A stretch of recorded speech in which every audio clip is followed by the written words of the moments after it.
So hello, my name is Laura Yu. Thank you all for coming out to listen to my talk. So I will first talk a little bit about the significance of names or naming practices in general.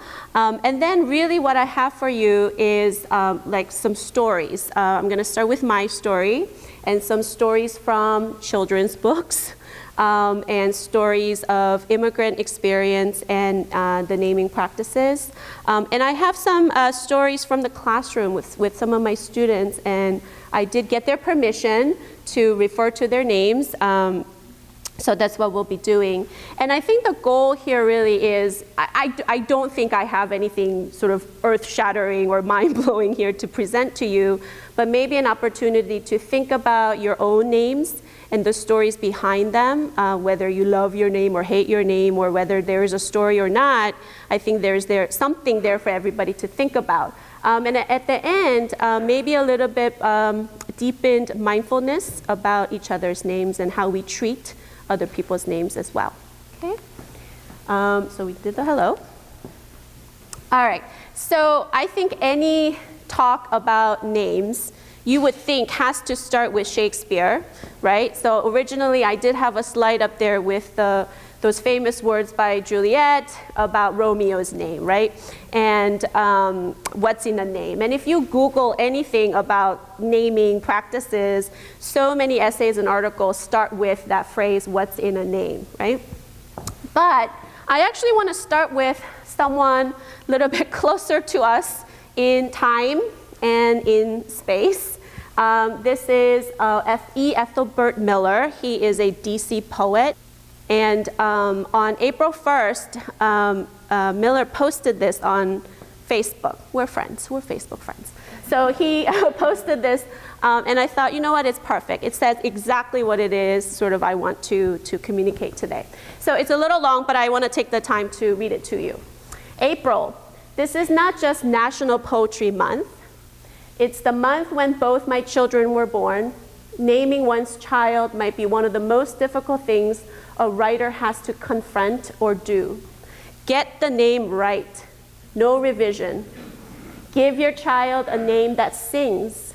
Give your child that first breath, that name that lifts your child up and points them in the right direction.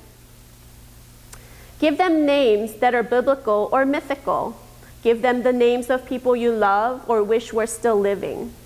Let your child's name be a sweater or coat to keep them warm when they're in school or standing alone on a line. Be careful that your child's name is not reduced to a nickname and all your hard and delicate work disappears. You know how that happens. Middle school happens, and then that happens. A name is the first step a child climbs. Don't make it be too high or too low. Whenever you call your child's name, let it leave a sweetness or a smile on your tongue. Let that name be a good poem you kiss in the morning or tuck away at night. Here's to April and a month of love. And April is not just in Paris, it's here in DC too. Time to name those flowers and birds. Time to talk beauty back into the world. I should probably just stop here and say goodnight because he said everything. But I just thought that, and I think he had grandchildren in April too. So, okay. So I think you can probably, many of you can relate to, if you've had children or know people with children, which is everybody, this work that we put into naming our children. I can tell you from my personal experience, my husband and I had many fights over what to name those two boys. And at some point it involved a Excel database and negotiation, and we ended up with Samuel and Daniel, right? Nothing too exotic, nothing too exotic for us. So there are many factors that go into naming a child. What will be the nickname? Right? Frank, my husband, cared really a lot about nicknames. And because of this idea, we didn't want it to be reduced to a nickname that we didn't like, right? Because we can't control that. Will it be easy to say? Will it stand out? What's the meaning? We all have friends who have specific requests about how to be called, right? So I know people who don't want to be called Dan, right? They want to be called Daniel. Jenny, Jennifer does not want to be called Jenny, for instance. So people put a lot of stock into what we name our children and also into what we are called and the names that we call each other. And there may be some good reasons for all that fuss over the names. Just as Miller explained in his post, names are important, right? In American culture, for example, if you go to Amazon and click on books category and type in baby names, you come up with something like 20,000 titles. It's a big book industry there. We have always been curious about the meaning of names and what names can tell us, and even wondered if names can have an influence on the way our lives turn out, okay? So for example, since in the early 20th century to mid 20th century, psychologists in particular were very interested in names and personality. So they did all these studies trying to demonstrate, is there a link between like identity formation and names? How about self-esteem and their names and so on? More recently, later in the 20th century, there are more studies in sociology and behavioral economists doing studies in looking at things like gender or race discrimination or prejudice or bias in names and how that plays out in our world. So here are just some of the recent studies done about names, and I think they're sort of might be well known. The first one is one that I've seen referenced in many different sources, so I'll talk briefly about that one. And it was done in 2003. It's called, Are Emily and Greg More Employable Than Lakeisha and Jamal? So this study sent out nearly 5,000 CVs or resumes in response to job advertisements in Chicago and Boston.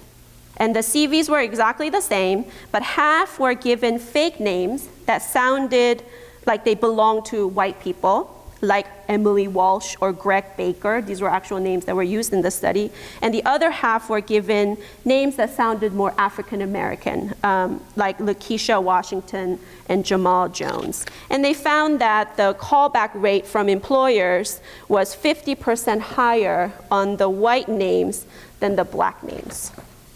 And then the last one was an interesting study, very recent. It's called Your Name is Your Lifesaver: Anglicization of Names and Moral Dilemmas in a Trilogy of Transportation Accidents.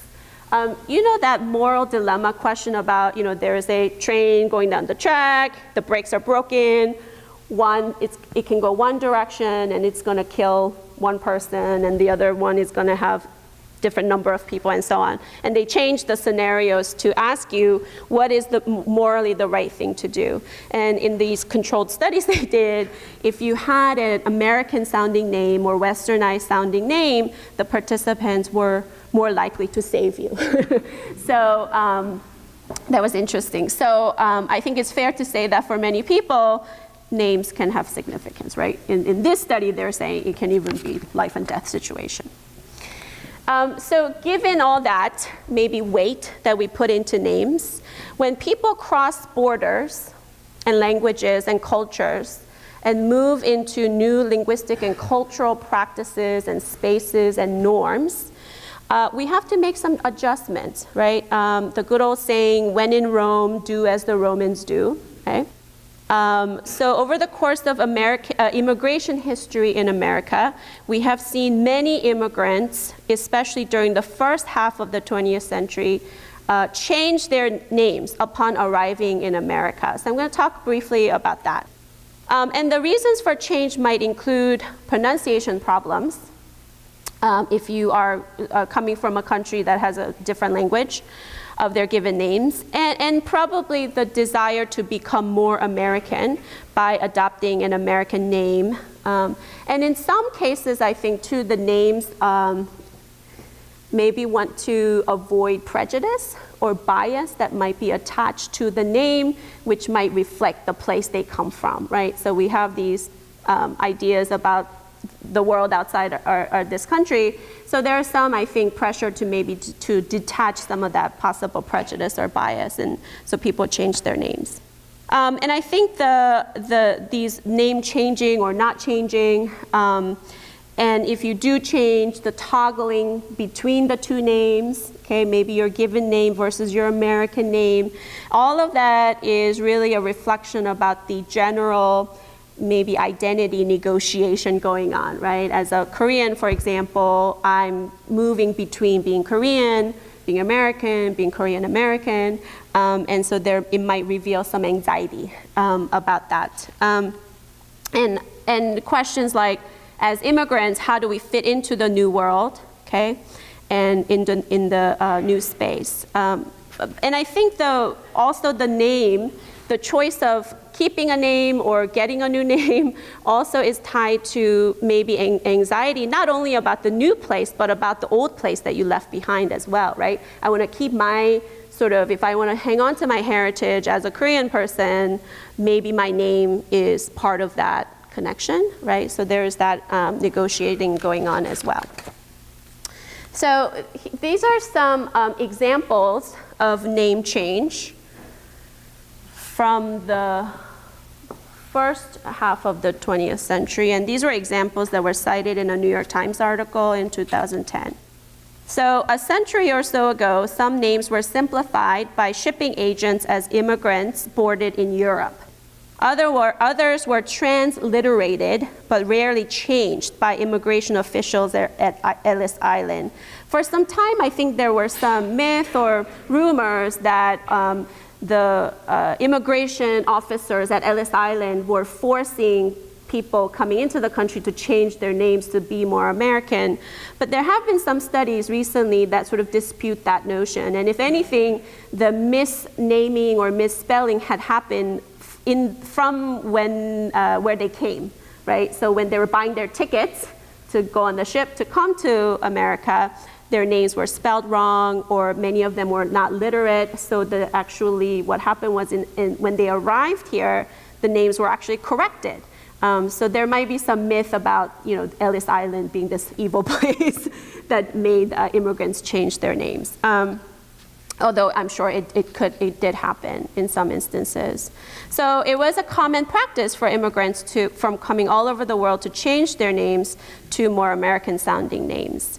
So for example, historically, many Jewish people have changed their surnames, their last names. So Larry King's last name, for example, I didn't know this, but was Zeiger. And John Stewart's last name was Leibowitz, right? Or his family name. And some studies have shown that maybe there's a good reason for some of these changes or the pressure to change. And one study found that native-born sons of Irish, German, and Polish immigrant fathers who were given very ethnic names ended up in occupations that earned, on average, $50 to $100 less per year than sons who were given very American names. This represented 2 to 5% of annual earnings. Okay, so and the way they determined ethnic names versus American names was by looking based on how frequently a name could be found among immigrant families versus native-born or American-born populations. And another study found that at any given time between 1900 and 1930, about 77% of Americans had a very American-sounding first name, and that since then that has dropped significantly. So, and today I think maybe things are a little bit different for immigrants and the way immigrants negotiate naming practices. Many people do decide to keep their names, and I see that actually in my classes when I have ESL students who are students who speak English as a second language, who might be immigrants or international students. Many of them go with their given names. And this may be because the United States is simply a more multicultural country today than it was in 1920s, 30s, right? And there have also been some instances now people who had changed their names to be more American, their last names, are converting back to the more, to their family heritage names. So for example, there were examples of a family named Bush changing back to Silber Bush and Reed to Saffron, and they were trying to shed the Jewish identity, and now the families are trying to get it back and changing their names back, I guess. And another reason maybe, it may have to do with who is immigrating today versus who was immigrating in the early 20th century. So blending in by changing a name is not as effective for people of different race, right? So no matter what my name is, I'm gonna look Asian. So it's not as effective for Asians or Latin Americans or Middle Eastern immigrants. So even though many people are keeping their names, there are challenges to that practice as well. Studies found that even though immigrants are more willing to keep their given names, there are bias and prejudice that may have a negative consequence of the immigrant, for the immigrant with exotic first names. So for example, a 2016 study showed that white professors were more likely to respond to an email request from a Chinese student when the student went by the name Alex, as opposed to Jian, it's his Chinese name. And then another study about Chinese job seekers receiving more favorable responses from employers when they went with an anglicized name. So again, going back to this idea of impact of names, right? And also, this is an example from Andrew Lamb, who is a journalist, and he talks about what is lost when you keep your name, right, in the transliteration of your name. So his name is Zhuang, I think and in the article he had like how to pronounce it, and I believe it's Zhuang Lam. And he was made fun of. The kids at school called him Lam Dong, right? And then he talks about these 3 girls, Vietnamese girls, who were in school with him, whose names were Van, Truc, and Trang. And their names actually mean cloud, bamboo, and elegance. How beautiful, right? But the meanings get lost, right? And what the kids pick up are, here come a track, a truck, and a van. So and so what happens when you go take a sound from or a word from one language to another language, the essence of the meaning of that gets lost, that would be traumatizing, I think, right? That'd be very difficult, especially for young child. Okay, well, take this in, because I'm gonna tell you a story now. Now I can leave my podium. So with a little bit of that sort of background information, I do want to tell you some stories, and I'm going to start with mine. And I'm not going to start with my immigration story. I'm going to start with my birth story. We're going to go way back. So I was born Choi. That's my father's family name. Okay. And when I was born, there's a reason why the 2 names are in gray and the gray boxes, and I'll explain that. So when I was born, a family member, I think my dad's sister, suggested naming me Hyojin. And so my parents took this name to a baby naming expert person who is something like a linguist, maybe Korean linguist, but is really a naming expert person. And he said that this was not a good name for me, and if they gave me this name, my life would be difficult. Because it would be lived in service of other people instead of for myself. So my mom said, no way, we're not doing that. So she decided to give me the name Yoonji. And according to Hanja, which is like a Chinese character-based Korean words, it means, to put together, it means like spear-like wisdom, right? Super smart. That's what she wanted me to be. So that was the given name. But I was also born into, so I avoided Hyojin. I don't live in service of other people. But I was also born into a Catholic family, and so I was baptized as Stella, which in Latin I believe means star. And then the next name in the gray is what happened when I immigrated. So talk about transliteration, right? So somewhere along the line in the papers, the documents, immigration papers, my name Yoon-ji was spelled as Gi, G-I. And I think whoever did that sort of was thinking of G as making a G sound rather than the G sound, perhaps. So in some of the documents, it said Gi, right? So suddenly I'm not Yoon-ji anymore, I'm Yoon-gi, which is more like a boy's name. And also what happened was, and I did that on purpose, see how Yoon-ji is hyphenated there? That's a name together, okay? But what happened for a lot of Korean people is that they separate the two syllables of our name into first name and middle name. So a lot of Korean people, we don't have middle names. The two syllables together is the first name. So then what happened was my first name became Yoon, middle name Gi, and last name Choi.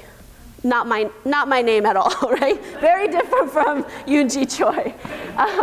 So with that name, I came to the United States, and my aunt, my mom's sister, was driving our family to Swansfield Elementary School, which is right down the street, to register me and my brother for school.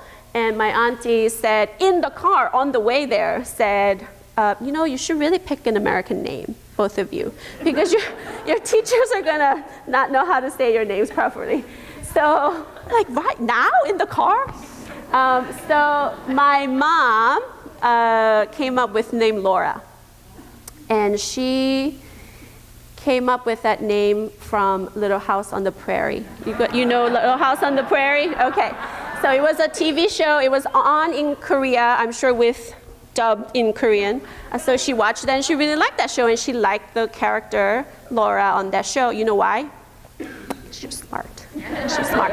Yeah. So she picked the name Laura. And then later I learned that that is actually also the name of the author who wrote the book, Laura Ingalls, who wrote the book series Little House on the Prairie. And later I studied English literature, so I think it all worked out at the end, right? So we connected back. And so after I adopted the name Laura, but it was never my legal name for a long time until I became naturalized during my college years as a citizen and officially legally changed my name to Laura Yoon-ji. So I fixed the mistransliteration and kept the Yoon-ji as one word, Choi. And then I got married and then changed my last name to you. So I've gone through a journey, guys, with my name. So that in the purple is now my actual, is the name. Okay.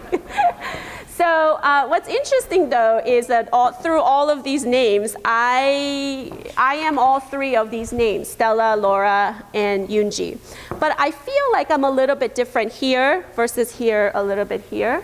My friends have noted that I sound completely different when I'm Yoon-ji and speaking Korean versus Laura, speaking here like this, or in a classroom, or in a meeting. And I don't know, I think there's something to that connection between language and name and cultural practices and maybe our manners. And in that way, I do put a lot of stock in the name. And I think probably, I will be honest, I think only recently I've grown up enough to be all three persons comfortably as an immigrant, right? I'm more comfortable today than I was 10 years ago, and feeling like I know who I am, and I'm all three of those things, or American and Korean. But again, it's a journey. So I think as you can see, sometimes our names tell the stories of our lives, right? So with my name changes, for example, each time there was a big change in my life, a new name came along, right? And for me, that became sort of an anchor to understand my life changes. It's anchored in that name. And it's closely connected to something more important about my heritage and my life. And then I think in that way, that's important to me. My name story reveals my religion, right? My Korean identity, my American identity, and also my marital status when I changed my name. So that's my story. And I think, though, there are struggles with juggling all these names, especially, I guess, for children. You'd be surprised, or maybe you wouldn't be surprised. I was surprised to find there are so many children's books about this name changing as an immigrant family. And so I'm going to tell you a few of these stories. This one is interesting, the book by Patty Kim. When I saw that book, I thought the book was called I'm Okay. And my son got it as a present, and he started reading it, and he ran over to me. He said, "Mommy, it's not called I'm Okay. It's called I'm Oak." That's his name. The character in the book is Korean American, and his name is Oak. And I thought, well, I really love that sort of play with the words there. Okay, so this one is called The Name Jar by Yang Suk Choi. And this is a story about a little girl who comes from Korea with her family, and she misses her grandma who's still in Korea. And she on the first day of school, she gets on the bus, and the kids are like, "Hey, who are you? What's your name?" And she says, "My name is Eunhae." And they, of course, can't say Eunhae. That's very difficult. And so they start making different sounds, and they make fun of her on the bus. So then she gets off the bus, and she goes into the classroom, and the teacher says, "Okay, new student, come on up and introduce yourself." So she goes up, and she decides to say, "I don't have a name. I'm going to get one. So by the end of the week, I will tell you what my name is." So the name jar is the kids in the class would put suggestions of the names in the jar for her to consider, one of which I'm proud to say is actually Laura. She doesn't pick that, but so it's the name jar. And then the story ends with her making a friend and teaching him how to say her name, her Korean name, and ultimately not needing to adopt a new name. And she teaches the whole class how to say her name because that is her name. And you will see a pattern in these stories. And to have a pattern, I don't know if this is official, I think you need 3 examples to make a pattern. So the second story is called Renee Has 2 Last Names. This is this book. And I learned this recently from my students, Spanish-speaking students, that in some Central American and South American cultures, it is customary to have 2 last names, one of your mother's family and one of your father's family. So Renee comes to the United States, and he goes to school, and school, of course, following American practice, drops one of his last names. His name is, let me get this. His full name is Rene Collado Lanez. But the teacher drops the second last name and just calls him Rene Collado. So being a kid, he goes home that night and has a nightmare that half of the family has disappeared. So he's like terrified, and he dreams about both of sets of his grandparents, and one of them is now gone because it's gone from his name. So then he has an opportunity to go to school and showcase his family tree to make this case about why it's important to him that he keep both names. And so then the class applauds, and he's allowed to keep both of his last names, okay? And then the next story is this one. Does anybody want to try saying that name?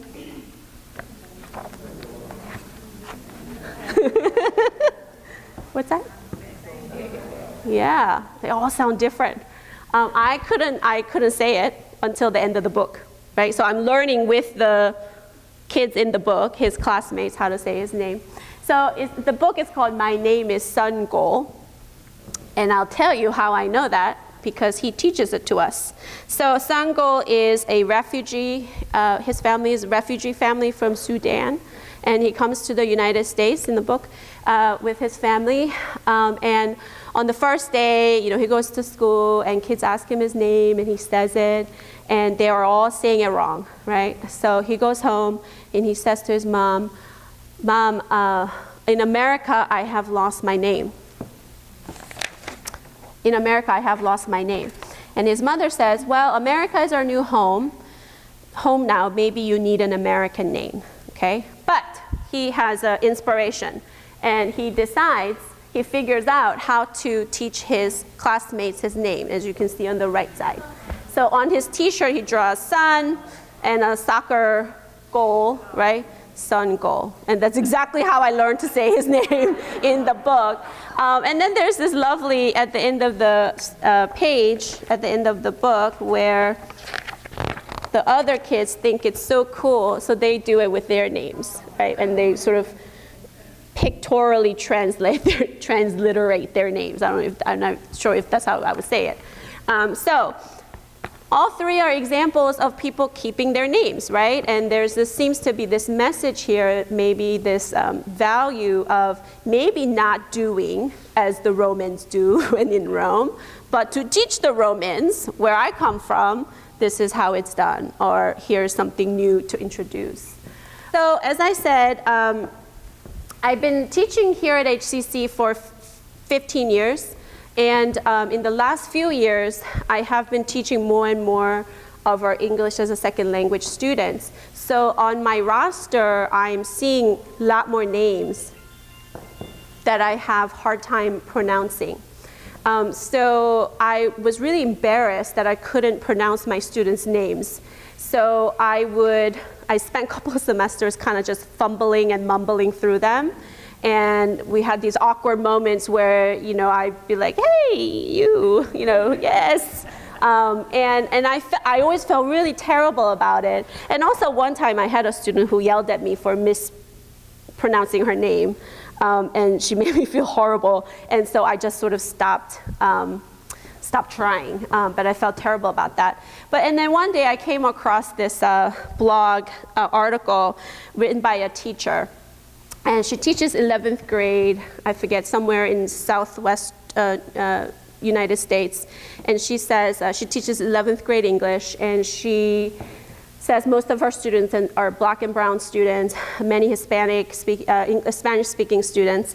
And on the first day, when she's learning their names, she noticed that many of especially the male students, Hispanic students, would sort of be like, well, it doesn't matter, just call me whatever you want. I don't care, right? And I think that's probably an indication of some other issues, right? Other things, their relationship to school maybe, and not just about names. But she would make it a point to say, no, it is not okay. Okay, I'm not gonna call you whatever, teach me your name. And she says this, she says, I want them to know that people respect them, their culture, and their individuality. To know that their teachers are not colorblind, but that we see them for their cultures, for their abilities, for their strengths and weaknesses. Most importantly, I want my students to know that I respect them for the whole person they are, including their beautiful names that are sometimes difficult to pronounce.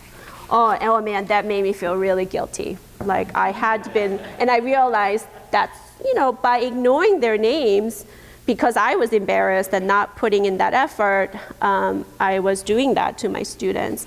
And in education, there are actually studies that demonstrate that when students perceive that their instructors know their names, that it has a very positive effect on their learning outcomes, that they do better. So I changed my ways, I learned. So I know you can't read that from there, so I'll just read you some of them. So I started this practice of, on the first day of class, I tell them my long name story that you all just heard, which I think it reveals not just my names, but also it really tells them a lot about me, right? Which puts me in a little bit of vulnerable position as a teacher on the first day to reveal so much about myself. But I think maybe that also kind of keeps me honest. I like to be transparent in the classroom. And so I tell them my name story, and then I give them a chance to write about their names and share their name stories with their classmates and with the whole class. And what's great too, I think on the first day, I teach freshman writing class, and we all have to assign writing on the first day. And I think asking them to write about something they know, right? No one knows about their name more than they know. So asking them to write about something that they know that they're an expert in, I think helps them feel a little bit better, because I think writing in English as a second language, it can be a terrifying experience for some of my students. So I think it's helpful in that way as well. So here are some examples. And you can, by doing this practice, I learn a lot about naming practices that are done in other countries or different cultures. So for example, my student Chanhee, she's from Korea, and in Korean her name, Chanhee, means to praise God. And her mother also called her Esther, she said, even in Korea, Esther, from the Old Testament. Hannah, whose name is in Urdu, she's from Pakistan, says her name means a polite person, and she says that people tell her that she is a very polite person. So it's sort of this idea of being or becoming the meaning of your name, right? Like my mom wanted me to be smart, and I strive for that. Muzammel is also from Pakistan, and she wrote about her Urdu name, and she says she was named by her grandmother. She didn't like her name when she was in Pakistan because apparently it's more often used as a boy's name. But then she wrote this beautiful story in her essay about her name, and she says her name means an enshrouded one or wrapped, enveloped. And she told this story about, she works at a retail store here, and one of her customers saw her name tag and asked her, hey, what does your name mean? And she said, it means wrapped.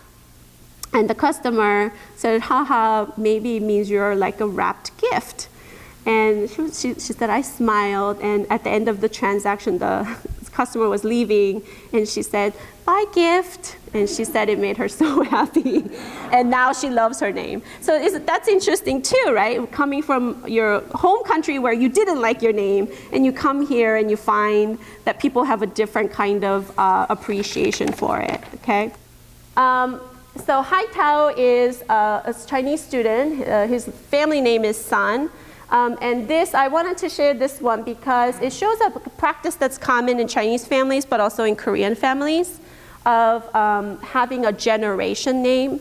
So his name is Hai Tao, and as you can see, the first syllable is the same for his siblings. And it indicates that they belong to the same generation, okay? So actually, I hate to keep pointing out my mother, but my mother has 7 brothers and sisters, and the 8 of them have the same first syllable because that indicates their generation. And their children have another generation name. And I think that this is an instance of where names are important in the sense it indicates so much about your belongingness, right? And I think it reflects maybe some Korean aspect of Korean culture where genealogy and family connection is really important. And names, is even last names, can be very telling. It can tell you where you're from, what region, who your people are. So I think the naming practices are never random, right? They reflect something about that cultural value. And I'll just mention this. You can Google this. I love Google. It's a guide to names and naming practices. It was put together by a government agency in the United Kingdom, and it lists all these different ways that different cultures and countries practice naming.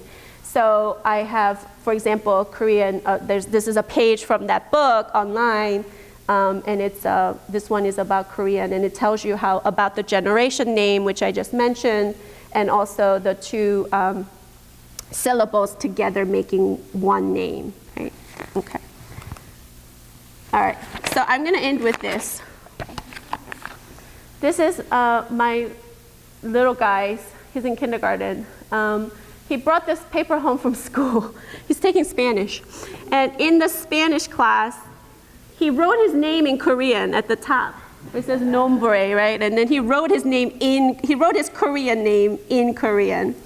And I thought that was so funny. Like, why? Why did he do that? And I wondered, what did the teacher make of this? I have no idea.